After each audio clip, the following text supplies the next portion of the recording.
Do you think it's normal for an 8-year-old to know what betrayal smells like? Emily Carter didn't whisper the question. She said it aloud to no one really as she stared through the cracked window of the federal van watching a warehouse glow under the pale lights of the harbor. Her hands were trembling not from fear, but from the weight of everything she'd seen. Lies folded into smiles, contracts dripping with poison, people in power playing God with other people's lives. And now she was here, heart-pounding notebook pressed to her chest, about to expose it all. She wasn't supposed to be in this story. She wasn't supposed to be the reason the richest man in Boston didn't lose everything, but the truth has a funny way of finding the smallest voices and asking them to scream. This is no fairy tale. It's a war in a courtroom. And if you think justice always wins, you might be wrong. Stay with us, because what Emily's about to uncover will shake everything you believe about right, wrong, and who's really pulling the strings. What happens next? No one will see coming. "Your Honor, I can defend him." Gasps echoed through the courtroom.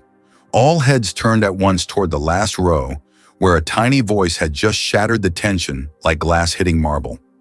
There, standing on her toes, was an 8-year-old girl in faded sneakers and a blue hoodie 2 sizes too big. Clutched tightly to her chest was a tattered composition notebook. Her voice trembled, but her eyes didn't flinch. "I said I can defend Mr. Logan Whitman." Judge Warren Brooks blinked behind his glasses, clearly thrown off. "Excuse me, young lady. Who are you and what are you doing in my courtroom?" "My name is Emily Carter," she answered, stepping into the aisle. "And I've been here every day, watching, listening, and I know what's going on." The prosecutor, Vanessa Hill, laughed dryly from across the room. "This is absurd. Who let a child in here? This is a federal fraud trial, not a school assembly." But Emily didn't back down. She took one steady step after another toward the defense table, now eerily empty. Logan Whitman, billionaire tech heir, and the man on trial stood frozen beside it. His attorney, Michael Grant, had vanished just moments ago, right before the prosecution delivered their final blow. Gone, with all the defense documents, with no explanation, and no backup. "Your Honor, I'm not playing games," Emily said. "My dad was a federal investigator. He taught me how to watch people, how to take notes. He always said, pay attention to the details. They tell you what the truth won't say out loud." She opened her notebook and held it up. Pages were filled with sketches of courtroom seating, times, movements, scribbles of what people said when they thought no one was listening. Logan's voice cracked. "I've never seen this girl before in my life." "I know," Emily replied, turning to him. "But I've seen you, and I've seen your girlfriend whispering with your lawyer behind your back. I saw her hand him something in a yellow envelope. I saw him change his notes right after." Gasps again. Isolated murmurs rippled through the audience. Judge Brooks tapped his gavel hard. "Order, Miss Carter, this is highly irregular. You are not a legal representative." "I know that," she said calmly. "But the one who was representing Mr. Whitman just abandoned him, maybe because he knew he was guilty, or maybe because he knew he was being watched."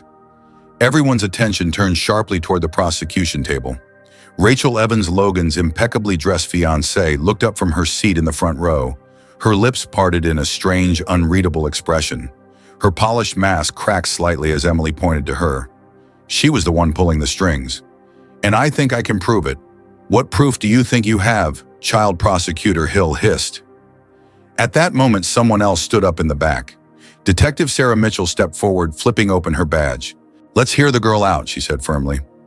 "I've been tracking inconsistencies in this case for weeks, and what she's saying, it matches things I've been seeing." Judge Brooks hesitated, glancing from Emily to Sarah.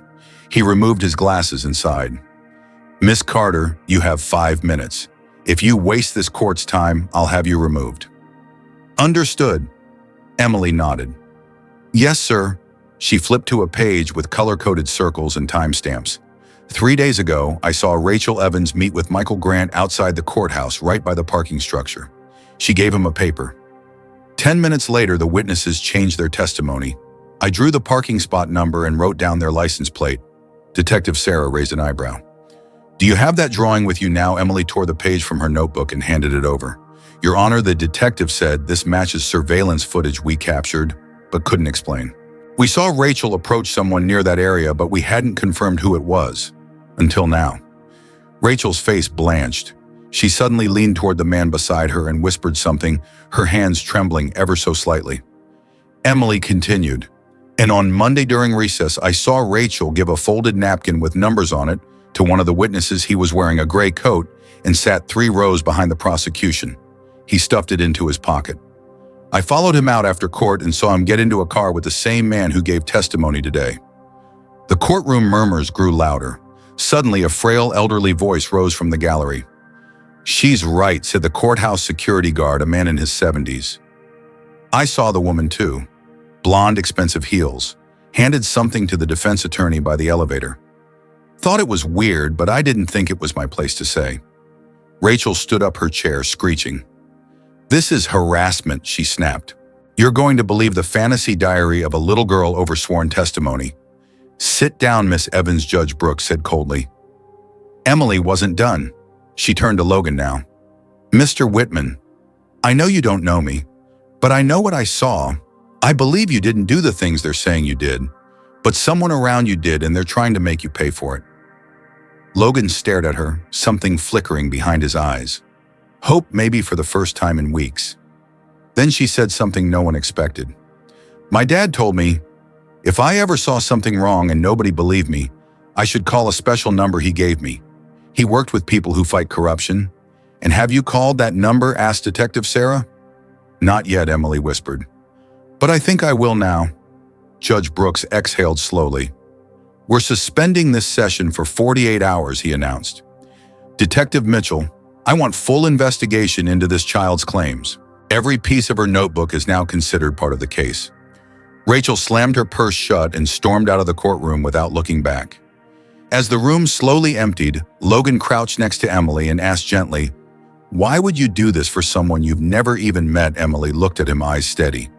"Because my dad believed in justice, and he taught me that if you know the truth, you can't just watch someone get punished for something they didn't do." That night, as Logan stared at the courthouse ceiling, he didn't feel like a billionaire. He felt like a man clinging to a single thread of faith in the form of a brave little girl with a notebook full of truth. We're sorry to pause the story here, but what do you think? Is Emily risking too much for someone she barely knows, or is she the only one brave enough to fight for what's right? If this story moved you, please give it a like and share it with someone who believes in justice. It had only been 24 hours since Emily Carter stood up in court and turned a dying defense into a roaring wildfire of questions. But for Logan Whitman, those hours had felt like days long, quiet hours filled with doubt, dread, and a growing sense of betrayal. Now standing beside Detective Sarah Mitchell and the small girl who had unexpectedly become his guardian angel, Logan was staring up at the towering gates of St. Grace Memorial Hospital. The same hospital where his father, William Whitman, had been admitted months ago for what doctors labeled severe depression. The same hospital his fiancée, Rachel Evans, had personally recommended. "I don't get it," Logan muttered, his fingers twitching at his sides. "Why would she come here now?" Emily flipped through her notebook, scanning with focus far beyond her years. "Because she needs your father's signature. You said your inheritance papers haven't been signed yet. If she gets to him first," Detective Mitchell finished the sentence grimly, "she could manipulate him into signing everything over to her." They moved quickly through the marble-floored lobby. Logan's heart pounded louder with every step. When the receptionist told them that Dr. Martinez, a visiting psychologist, had entered William's room an hour ago, something in Emily's face changed, a flicker of realization, of dread.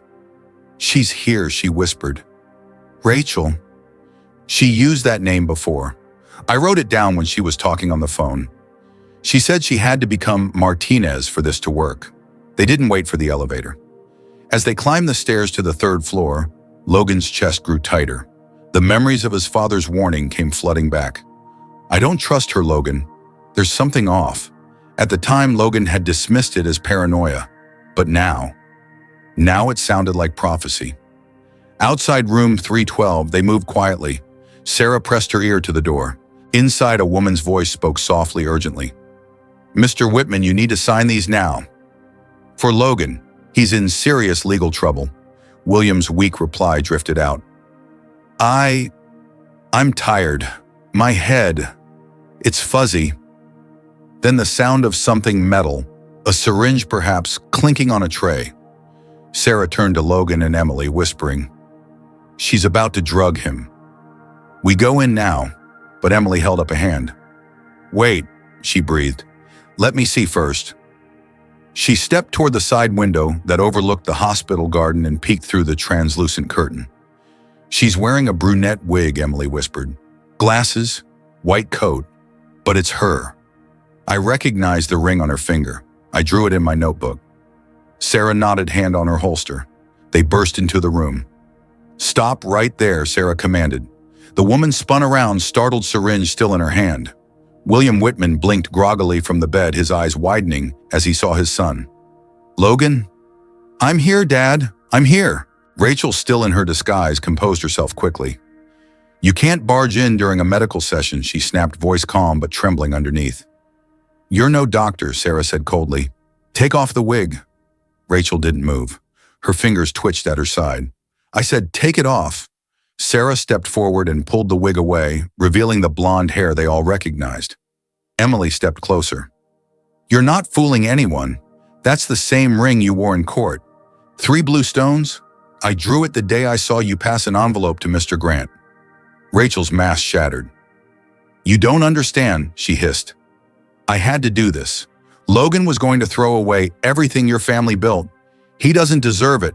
You were going to drug my father," Logan shouted. "You lied to me. You used me." Rachel's eyes gleamed with something between rage and desperation. "He was going to leave it all to you. You who couldn't even see how easy it was to manipulate you. I did what I had to." Sarah pulled the syringe from her hand and examined the contents. Not vitamins. Sedatives enough to put him in a vegetative state. Logan turned to his father. "Dad, is that what they've been giving you?" William struggled to sit up, voice shaking. She said they were for the sadness. But I felt worse every day. I couldn't think, couldn't speak. Suddenly, Rachel lunged for the door, but Sarah was faster. The detective shoved her back, pinning her to the wall. "You're under arrest."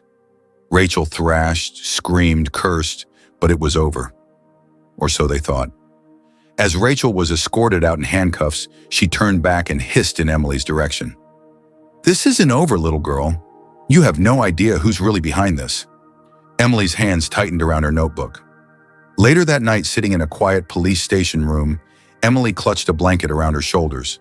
Sarah knelt beside her. "You okay, sweetheart?" Emily nodded, but her voice was distant. "She said someone might hurt my mom." Sarah's eyes darkened. "We'll protect you both." Logan stepped in, watching the girl who had saved his father his freedom, maybe even his life. "Emily, what you did today, no adult could have done better." "I wasn't brave," she said softly. "I was terrified." Logan crouched to her level. "That's what real bravery is." Then Emily reached into her backpack and pulled out a wrinkled slip of paper. "My dad gave me this number. Said to call it if I ever saw something bad and the system didn't work." Sarah looked at it and froze. "That's the Federal Corruption Hotline." Emily's eyes locked onto hers. "I think this goes way deeper than Rachel. I think we're just scratching the surface." And she was right. We hate to stop here, but what would you do if you discovered someone you loved might have betrayed you? Just to take everything you had? Let us know in the comments. And if this story has gripped your heart even half as much as Emily's courage has, please like this video and share it. The silence inside the federal operations van was heavier than the bulletproof walls surrounding it. Emily Carter sat in the back seat, her knees curled up, notebook open across her lap. The lights of the port flickered outside the windows like distant stars, cold, distant, and hiding secrets. Agent Thomas Blake adjusted his earpiece and gave one last nod. "This is it. Warehouse 47. Inside that old steel building were not just criminals. They were the architects of a web of corruption that had stretched into courtrooms, hospital wings, law offices, and even the home of Logan Whitman himself. Emily's voice broke the silence. "If my dad were still alive, he'd be in there." Detective Sarah Mitchell turned around from the passenger seat and gave her a soft smile. "And thanks to you, he still is. Through you. That warehouse was where Rachel Evans, disgraced fiancé turned conspirator, had planned her final move. Alongside her were names now etched deep into a federal investigation: Prosecutor Vanessa Hill, Judge Warren Brooks, Defense Attorney Michael Grant. People once trusted to uphold justice now cornered like rats. The van came to a stop. Outside, the sting operation was already in motion. Flashlights clicked on. Commands echoed through headsets. Emily watched as Logan stepped out, shoulders squared, eyes stormy. He turned back toward her. "Wait here. Please." "I know," Emily said. "I'm just scared they'll get away again." "They won't," Agent Blake promised. But fear had never stopped Emily before. Inside the warehouse, Rachel's voice rang out through the metal rafters. "Burn everything. If we go down, we take the whole truth with us." Her hands were already shaking as she tried to light the edge of a contract with a lighter. Boxes upon boxes filled with forged signatures, stolen account records, and confidential court documents surrounded her. And then the lights snapped on. "Federal agents," shouted Blake. "Hands where we can see them." Chaos broke. Prosecutor Hill ran. Judge Brooks froze, caught mid-count with stacks of cash. Rachel made one last sprint toward the back exit, only to come face to face with Logan. She didn't even speak. She just stared at him, eyes dark, face tight with fury and despair. "You could have had everything," she whispered. "I did," Logan said. "I just didn't realize it until I almost lost it." Emily's voice came from behind him. "No one who lies, steals, and poisons people deserves everything." Rachel looked at her, that tiny figure standing in the shadows, and for the first time she looked afraid. By dawn, the arrests were official. Evidence was secured, and the truth long buried beneath bribes and threats finally saw daylight. 3 weeks later, in a packed courtroom, Emily Carter stood behind the witness stand at the retrial hearing. This time she wasn't an interruption. She was the key. Her testimony was clear, courageous, and undeniable. The new judge, Anthony Reynolds, didn't take long to hand down the sentences. Years in prison for every player in the scheme. Justice, slow but precise, had finally caught up. After the final gavel fell, Emily quietly stepped out of the courthouse, notebook tucked under her arm. Logan and his father William followed close behind. "I don't know how to thank you," Logan said gently. "You already did," Emily replied. "You listened." William Whitman crouched beside her. "You remind me of your father, Emily. I met him once, you know. Quiet man, but sharp, brave." Emily smiled. "He told me the truth matters more than anything, even when no one wants to hear it." As they walked outside, cameras flashed, but Emily didn't look at them. Her eyes were focused on something ahead, a small bronze plaque being unveiled on the courthouse lawn, in memory of Daniel Carter, who gave his life for the truth. Her mother, Linda Carter, stood beside the plaque with tears in her eyes. Emily reached for her hand and held it tight. Later that evening at the Whitman estate, the dining room was full of laughter and something else, something Emily hadn't felt in years: belonging. "You know," Logan said as dessert was served, "I've been thinking about making some changes, turning the old warehouse into something useful, a justice center for kids, with scholarships, mentorship, maybe a class on observation and note-taking." Emily's eyes lit up. "Can I teach it only if you promise not to outsmart the adults too often?" She grinned. "No promises." Then William raised his glass. "To Emily Carter, who showed us that sometimes the smallest person in the room carries the biggest truth." As glasses clinked, Emily opened her notebook to a fresh page and wrote, "Today felt like healing, like something broken started growing back. Not perfect, but strong.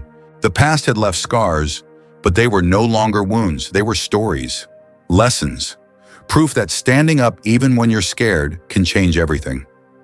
Now we want to ask you something. Do you think Emily should one day become a real detective like her father?